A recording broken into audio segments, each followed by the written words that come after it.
வாழ்க வளமுடன். ஓம் நமச்சிவாய. அனைத்து தமிழ் உள்ளங்களுக்கும் வணக்கம்.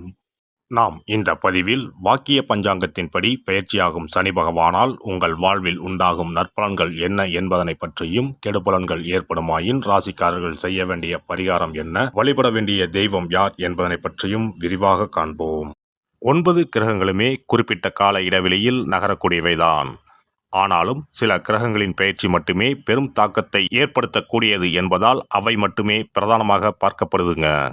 அந்த வகையில் இந்த விசுவாச வருஷத்தில் வாக்கிய பஞ்சாங்கத்தின்படி சனி பகவான் மாசி மாதம் 22ஆம் தேதி, அதாவது 6/3/2026 அன்று வெள்ளிக்கிழமை, பூரட்டாதி நட்சத்திரம் 3ஆம் பாதம் கும்பராசியில் இருந்து புரட்டாதி நட்சத்திரம் 4ஆம் பாதம் மீனராசிக்கு காலை 8:26 மணிக்கு பெயர்ச்சி ஆகிறாருங்க. இந்த பயிற்சியில் மகர ராசிக்கு முழுமையாக 7.5 சனி நீங்குதுங்க. கும்பத்துக்கு பாதச்சனி, அதாவது 7.5 சனியின் கடைசி சுற்று ஆரம்பமாகுதுங்க. அதே சமயம் மேசராசிக்கு 7.5 சனியின் தொடக்கமான விரயச்சனி ஆரம்பம் ஆகுதுங்க. இந்த சமயத்தில் தனுசுக்கு அஷ்டாஷ்டமம், சிம்மத்துக்கு அஷ்டமம், மீனத்துக்கு 7.5 சனியில் ஜென்மசனி காலகட்டம் தொடங்குதுங்க. இந்த சமயத்தில் கடகத்துக்கு 9ஆம் இடத்துல பாக்கிய சனியாகவும், துலாம் ராசிக்கு 6ஆம் இடத்துல ருண ரோக சத்துருஸ்தானத்தில் வரக்கூடிய அமைப்பும் ஏற்படுதுங்க.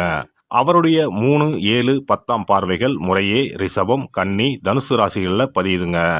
இப்போது சனி பகவான் செல்லும் மீனராசி அவருடைய நட்பு வீடுங்க. அதோட அடுத்து வரக்கூடிய குரு பெயர்ச்சிக்கு பிறகு குரு பகவானின் 9ஆம் பார்வை மீனத்துல பதிய இருக்குங்க. இத்தகைய கிரக அமைப்புகள் மற்றும் சனி பகவான் மீனத்துல இருக்கக்கூடிய காலகட்டத்தில் ஏற்படக்கூடிய பிற கிரக பெயர்ச்சிகள், இப்படி எல்லாவற்றையும் கணக்கில் கொண்டே இந்த பலன்கள் தரப்பட்டிருக்கு. எந்த சமயத்திலும் நிதானம் தவறாமல் இருப்பது, நேர்மை, நியாயத்தை கடைபிடிப்பது, பெற்றோர் பெரியோரை மதிப்பது, இயற்கையை பேணி காப்பது, அவரவர் குல முறைப்படியான தெய்வ வழிபாடுகளை செய்வது, இதெல்லாம் எல்லோருக்குமே பொதுவான பரிகாரங்கள் ஆகும். உழைப்பு, நேர்மை, உடற்பயிற்சி, நல்ல எண்ணம், பக்தி மார்க்கம், இப்படி இருக்கிறவங்க யாரா இருந்தாலும் அவங்களுக்கு சனி பகவான் எப்போதும் நல்லதையே செய்வாருங்க. நடைபெறும் இந்த சனி பயிற்சியில் உங்கள் வாழ்வில் வளமும் நலமும் செல்வ செழிப்பும் பெற்று வாழ்வில் உயரிய நிலையை அடைய எல்லாம் வல்ல எம்பெருமானை வேண்டி விரும்பி கேட்டுக்கொள்கிறேன். கடகராசி அன்பர்களே, சனி பகவான் உங்கள் ராசிக்கு 7ஆம் இடத்திற்கும் 8ஆம் இடத்திற்கும் உரியவர். அவர் இப்போதைய பெயர்ச்சியில் உங்கள் ராசிக்கு 8ஆம் இடமான ஆயுள் ஸ்தானத்தில் இருந்து 9ஆம் இடமான பித்ருஸ்தானத்திற்கு போயிருக்கார். இது பாக்கியஸ்தானமும் என்பதால் சனி பகவான் மீனத்தில் இருக்கும் இந்த காலகட்டம் உங்களுக்கு யோகங்களை தரக்கூடியதாக இருக்கும். அதே சமயம் உங்கள் உழைப்பே முன்னேற்றத்தின் மூலதனமாக இருக்கும். மனசுல இருந்த சலிப்பு மாறி தன்னம்பிக்கை அதிகரிக்கும். பணியிடத்தில் பட்ட கஷ்டங்கள் பனி போல விலகும். அலைச்சலை வாழ்க்கையாக இருந்த அவதி நிலைமை மாறும். மேலதிகாரிகளுக்கும் உங்களுக்கும் இடையில் இருந்த பிரச்சனைகள் தீரும். உங்கள் திறமைகள் உணரப்பட்டு உரிய பாராட்டும் பதவியும் நிச்சயம் கிட்டும். எதிர்பார்த்த இடமாற்றம், பதவி உயர்வு, ஊதிய உயர்வு கிடைக்கும். சிலருக்கு புதிய பணி வாய்ப்பும் அமையும். அதே சமயம் உங்கள் முழுமையான உழைப்பும் முயற்சியும் தான் உயர்வுகளை தொடர்ந்து தக்க வைக்கும். குடும்பத்தில் குதூகலம் இடம் பிடிக்கும். மனப்பேரும் மகப்பேரும் எதிர்பார்த்தவங்க மனம் மகிழும்படி அந்த பேர்கள் கிட்டும். உதாசீனப்படுத்தின உறவுகள் கூட உங்க உயர்ந்த உண்ணம் அறிந்து திரும்பி வருவார்கள். தந்தை வழி உறவிடம் வீண் ரோஷம் வேண்டாம். வாழ்க்கை துணை இடையே இருந்த சுணக்கம் விலகி இணக்கம் ஏற்படும். வாரிசுகள் வாழ்க்கையில் வசந்தம் வீசும். ஆடை ஆபரணம், பூமி, வாகன சொத்துக்கள் சேரும்.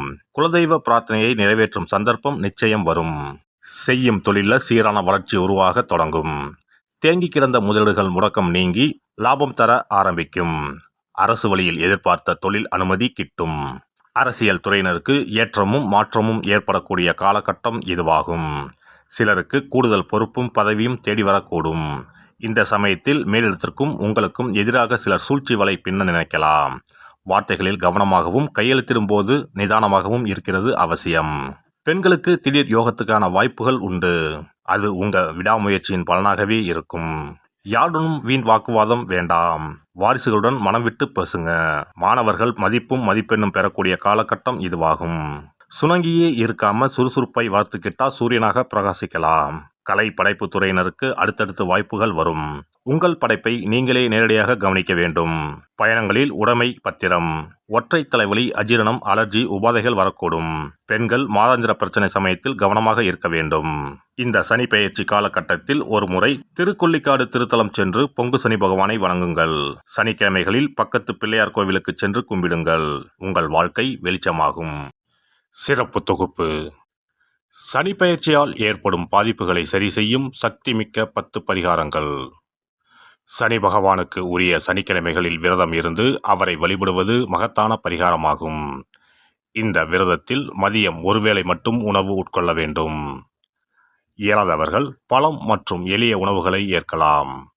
சனிக்கிழமை அன்று காலையும் மாலையும் குளித்து சனி பகவானை தொழ வேண்டும். மாலை நேரத்தில் சூரிய அஸ்தமனம் அடைந்த பிறகு சிவாலயம் சென்று வழிபட வேண்டும். விநாயகரை முறைப்படி வணங்கி ஆலயம் வலம் வந்து மூலவர் அம்பாளை தரிசித்த பிறகு நவகிரகங்களை வலம் வந்து வணங்க வேண்டும். சனீஸ்வரரை வணங்கி சனி காயத்ரி மந்திரத்தை 18 முறை கூறி மனதார வழிபட வேண்டும். பின்னர் நல்லெண்ணெய் ஊற்றி 5 அகல் விளக்குகள் ஏற்றி வைத்து வழிபட வேண்டும். சனீஸ்வரர் தனி சன்னதியில் இருந்தால் அந்த சன்னதியின் முன் நல்லெண்ணெய் தீபங்கள் 5 ஏற்றி வைத்து வழிபடுவது விசேஷம். அருகிலேயே கிழக்கு நோக்கி அமர்ந்து சனீஸ்வரனின் சுப அருள் கிடைக்க வேண்டும், சனிதோஷ பாதிப்புகள் அகல வேண்டும் என்று பிரார்த்தனை செய்து வரலாம். இயன்றவர்கள் அன்றைய தினம் மாற்றுத்திறனாளிகளுக்கு அன்னதானம் வழங்குவது விசேஷம். சங்கடகர சதுர்த்தி தினத்தில் விநாயகருக்கு 8 சிதறு தேங்காய்களை உடைத்து நெய் தீபம் ஏற்றி அர்ச்சனை செய்து வழிபட்டால் சனியின் பாதிப்புகள் குறையும். அதேபோல் வெள்ளிக்கிழமை தோறும் அதிகாலை நீராடி அருகம்புல் மாலை சாற்றி அரசமர பிள்ளையாரை சுற்றி வந்து முறையாக வழிபட்டால் சீரும் சிறப்பும் நாடி வரும். தோஷங்களை எல்லாம் போக்கும் சக்தி பிரதோஷ வழிபாட்டுக்கு நன்மை உண்டு. அதிலும் சனிக்கிழமைகளுடன் இணைந்து வரும் சனி மகா பிரதோஷ நாளில் நந்தியையும் ஈஸ்வரரையும் வணங்கி வருவது சிறப்பான பரிகாரமாகும். அப்போது சுவாமி நந்தி அபிஷேகத்துக்கு பால் வாங்கி கொடுக்கலாம். அது மட்டுமின்றி திருக்கோவில் விளக்கேற்ற எண்ணெய் வாங்கி கொடுப்பதும் சிவாலயங்களில் வில்வத்தலத்தால் அர்ச்சனை செய்து வழிபடுவதும் மிக உன்னதமான பரிகாரங்கள் ஆகும். பொதுவாகவே சனி பகவானின் தானியம் எள். அந்த எள் எண்ணெயில் அவருக்கு விளக்கு ஏற்றி வழிபடுவதால் நன்மைகள் பெருகும். சனிக்கிழமை விரதம் இருந்து எள் எண்ணெய் தேய்த்து ஸ்நானம் செய்து சனி பகவானுக்கு உகந்த எள் எண்ணெய் விளக்கிட்டு எள் சாதம் படைத்து சனிக்கவசம் ஓதி வழிபடுவது சிறந்த பரிகாரமாகும். வெள்ளிக்கிழமை இரவு எள் தானியத்தை கரும்பட்டு துணி அல்லது கருமை நிற காகிதத்தில் வைத்து மடித்து தலையணைக்கு கீழ் வைத்து படுத்து உறங்கவும்.